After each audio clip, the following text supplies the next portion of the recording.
आज हम बना रहे हैं नहायत मज़ेदार और खुशबूदार सिर्फ चंद आसान चीज़ों से बनने वाली ये बिरयानी इतनी टेस्टी बनेगी कि आप बार बार बनाएंगे। ये इतनी कलरफुल सी बिरयानी बनाने में बेहद आसान और खाने में इंतहाई मज़ेदार है। तो चलें फिर बनाना शुरू करते हैं।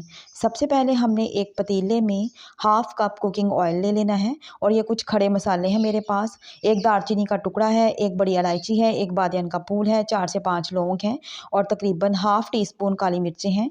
ये मैं इसमें शामिल करूँगी और हल्के से गर्म ऑयल में हमने इन मसालों को थोड़ा-सा कड़कड़ा लेना है ताकि इनका फ्लेवर, इनकी खुशबू ऑयल में शामिल हो जाए, ठीक है? 3 मीडियम साइज़ के प्याज़ हैं, इन्हें स्लाइसिस में काट लिया था बारीक, तो ये भी हम इसमें शामिल करेंगे और हमने प्याज़ों की अच्छे तरीके से भुनाई कर लेनी है। प्याज को हमने बहुत ज़्यादा डार्क ब्राउन नहीं करना, बल्कि हल्का सा जब ये सोते हो जाएंगे तो हम इसमें 2 चम्मच लहसुन अदरक का पेस्ट शामिल करेंगे। तकरीबन 4 से 5 मिनट के लिए हमने लहसुन अदरक की भुनाई करनी है ताकि इसका कच्चापन ख़त्म हो जाए और इसकी जो एक ख़ास किस्म की स्मेल है वो भी दूर हो जाए।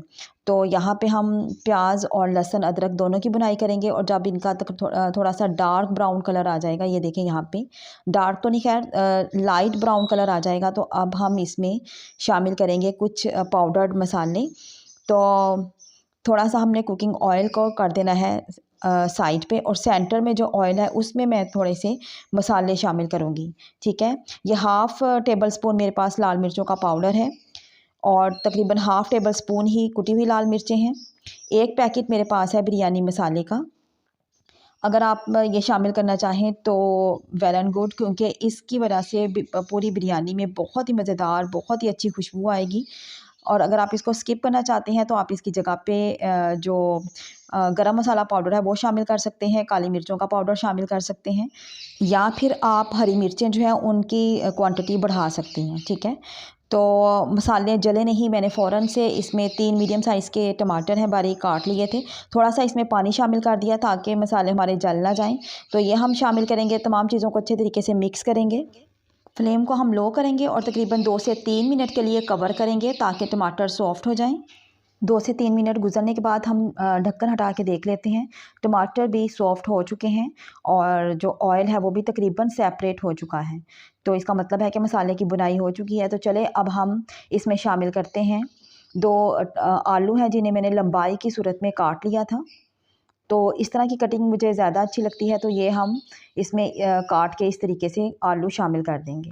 इसके साथ ही हम इसमें शामिल करेंगे 1 प्याली मटर और अब हमने आलू और मटर दोनों को पहले भून लेना है और ताकि मटर जो है उनको टाइम लगता है गलने में, तो इसलिए हम आलू और मटर दोनों को पहले शामिल करेंगे, बाकी सब्ज़ियां हम बाद में शामिल करेंगे।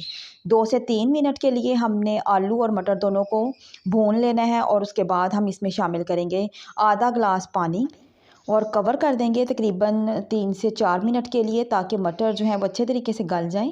फ्लेम को हमने मीडियम ही रखना है, ठीक है? तो यहाँ पे तकरीबन 3 से 4 मिनट गुजर चुके थे, तो अब हमने मटर चेक कर लेने हैं। अगर तो ये तकरीबन 80 टू 85% ये गल चुके हों तो ये ठीक है, क्योंकि उसके बाद हमने दम भी लगाना है तो ओवर कुक ना हो जाएं। अब मैं इसमें 2 मीडियम साइज़ की गाजरें हैं, गाजरों को भी मैंने लंबाई की सूरत में ही काटा है जैसे आलूओं की कटिंग की है, तो सेम कटिंग ज़्यादा अच्छी लगती है और इस तरह जो कलरफुल सा एक पुलाव बनेगा, बिरयानी बनेगी तो वो बहुत ही टेस्टी मज़ेदार बनेगी। तो 2 से 3 मिनट के लिए गाजरों की बुनाई की है। इसके साथ ही मैं यहाँ पे शामिल कर रही हूँ तकरीबन 1 टेबल स्पून काली मिर्चों का पाउडर। तो ये आपकी अपनी चॉइस है, अगर आप काली मिर्चें शामिल करना चाहते हैं तो कर सकते हैं, हरी मिर्चें शामिल करना चाहते हैं तो वो भी कर सकती हैं। अब मैंने इसमें शामिल कर दिया तकरीबन 4 गिलास पानी, क्योंकि 2 गिलास मैंने चावल भिगो के रखे हैं, तकरीबन आधा घंटा वो बासमती चावल हैं, तो उनके लिए आधा घंटा ही काफ़ी है। तो जब पानी में अच्छे तरीके से उबाल आ जाए, पानी तेज़ गर्म हो जाए, तो इस स्टेज पे हमने चावल इसमें शामिल करने हैं। तेज़ गर्म पानी में चावल शामिल करने से एक चावल लंबे होते हैं और अगर हम इसके साथ ही 1 चम्मच सिरका, वाइट सिरका जो होता है वो शामिल कर दें या फिर उसकी जगह पे लेमन जूस शामिल कर दें, तो चावल आपस में चिपकेंगे भी नहीं और खिले-खिले बनेंगे। हल्का सा इनको मिक्स करने के बाद अब हमने हाई फ्लेम पे चावलों को पकाना है। थोड़ी देर के लिए हम चावलों को कवर कर देंगे ताकि मसालों का फ्लेवर, उनकी खुशबू चावलों के अंदर तक अच्छे से अब्ज़ॉर्ब हो जाए। चावलों की सरफेस पे जब बबल से बनना शुरू हो जाते हैं और पानी कम रह जाता है तो आप फ्लेम को लो कर दें। और अब हम लगाएंगे इनको दम। और दम लगाने से पहले मेरे पास एक छोटा सा पीस है शिमला मिर्च का, तो इसकी भी मैंने लंबाई की सूरत में ही कटिंग की है। तो ये हम इसमें शामिल करेंगे, इसकी खुशबू, इसका फ्लेवर और जो है वो हमारी वेज बिरयानी है इसमें शामिल होगा, तो बहुत ही टेस्टी बिरयानी बनेगी। और वैसे भी ये दम में ही सॉफ्ट हो जाएंगी, ठीक है। तो तकरीबन 15 मिनट के लिए हमने चावलों को अच्छे से कवर करके दम में पकाना है। 15 मिनट गुजरने के बाद जब आप इसका दम हटाएंगे तो इसकी खुशबू पूरे घर में फैल जाएगी। ये इतनी टेस्टी, इतनी मज़ेदार और इतनी कलरफुल सी बिरयानी बनती है कि देखते ही मुंह में पानी आ जाता है। दम हटाने के फ़ौरन बाद कभी भी चावलों को मिक्स ना करें, क्योंकि चावल जो हैं वो उस वक्त उसमें मॉइस्चर होता है, तो आप फ़ौरन से अगर उनको मिक्स करेंगे तो वो टूट जाएंगे। तो आपने थोड़ा सा 2 से 3 मिनट जब स्टीम निकल जाए फिर आप उनको मिक्स करें और सर्व करें। आज की ये सिंपल और आसान सी रेसिपी अच्छी लगी हो तो लाइक, शेयर और सब्सक्राइब लाजमी कीजिएगा। Thanks for watching this video.